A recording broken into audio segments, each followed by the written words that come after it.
এই নাও, তোমার সাইকেল সারিয়ে নিয়ে এসেছি। তোমার যদি বাজারে কিছু কেনাকাটা করতে হয় তুমি কিন্তু সাইকেল নিয়ে গিয়ে করে আসবে, ঠিক আছে? আচ্ছা ঠিক আছে। আমি তাহলে আসছি। আচ্ছা তুমি সাবধানে যেও। আচ্ছা আচ্ছা, ঠিক আছে। ঠিক আছে। যাক, বাঁচা গেল, আপদটা বিদেয় হলো। একটা স্কুটি কিনে দেওয়ার মুরদ নেই, আবার বড় বড় কথা। আমি একটু বাজারে যাবো শপিং করতে, এখন আমি সাইকেল নিয়ে বাজারে যাব? ভালো লাগে না প্যাং।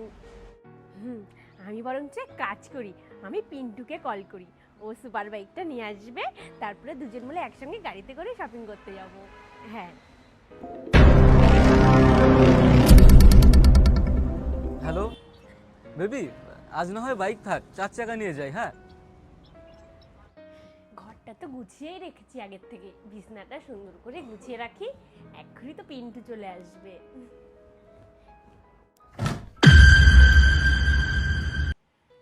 বেবি। আরে তুমি চলে এসেছো?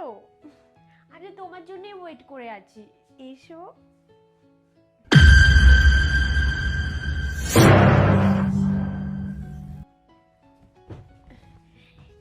তোমার এত টাইম লাগলো আসতে বলো? রাস্তায় প্রচুর জ্যাম, কি করব বলো? আমি কখন থেকে ওয়েট করে আছি তুমি জানো? আই শোনো না, আমি না এখানে আর থাকতে পারছি না, তুমি কবে নিয়ে যাবে বলো তো এখান থেকে আমাকে? তুমি আর কিছুদিন ওয়েট করো, আমি তোমাকে ঠিক নিয়ে যাবো এখান থেকে। এ কি বৌদি, দাদা কোথায়? এটা কে? আরে তুমি? তোমার দাদা? দাদা তো আছে, অফিস অফিস অফিস গেছে।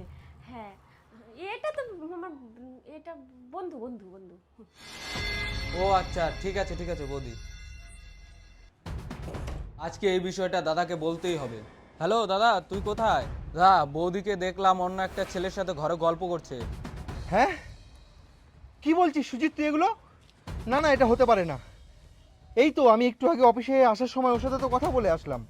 ওকে আমি সাইকেল সারিয়ে দিয়ে আসলাম, বললাম তোমার যদি কোনো কিছুর প্রয়োজন হয় তুমি নিজে গিয়ে বাজার থেকে নিয়ে আসবা। ঠিক আছে সুজিত, ঠিক আছে, আমি আমি এক্ষুনি বাড়ি আসছি, আমি আজকে অফিসে যাব না, আমি বাড়ি চলে আসছি এক্ষুনি।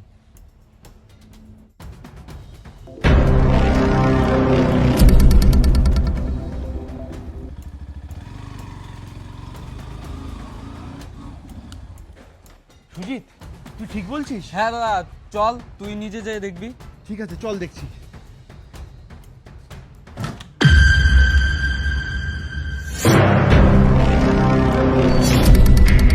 এ কি, তুমি তুমি কখন আসলে?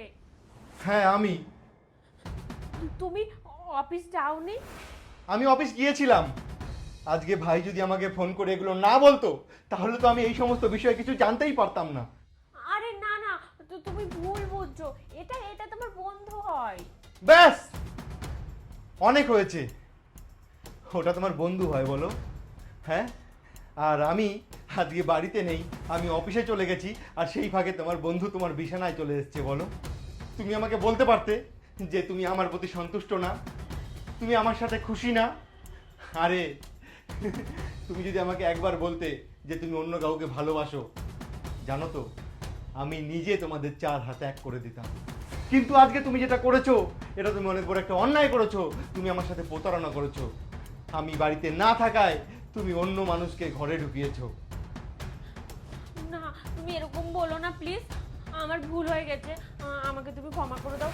এরকম ভুল আর কখনো হবে না, আমি কথা দিচ্ছি, প্লিজ তুমি রাগ করো না। আমি তোমাকে কিসে কম রেখেছি তুমি আমাকে বলতে পারবে?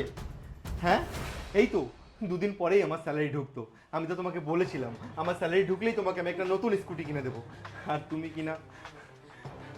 শোনো না, প্লিজ তুমি আমাকে ক্ষমা করে দাও, এইবারের মতো আর কখনো হবে না, আমি সত্যি বলছি, আমার পায়ে পড়ে প্লিজ তুমি আমাকে ক্ষমা করে দাও, আমি এরকম ভুল আর কখনো করবো না। লাস্ট বারের মতো আমাকে একবার সুযোগ দাও প্লিজ, একবার লাস্ট সুযোগ দাও প্লিজ, আমি আর কখনো করবো না এরকম ভুল। আমি তোমার পায়ে ধরে বলছি, আমি কথা দিচ্ছি, আমি আর কখনো এরকম করবো না। ঠিক আছে ঠিক আছে, আর যেন এরকম ভুল কখনো না হয়। হ্যাঁ হ্যাঁ, আমি আর কখনো এরকম ভুল করবো না, আমি তোমাকে কথা দিচ্ছি। সত্যি আমার অনেক বড় অন্যায় হয়ে গেছে। তুমি আমাকে এত ভালোবাসো, তারপরেও আমি এরকম যে কেন করলাম, আমি আর কখনো এরকম করবো না। মনে থাকে যেন। হুম।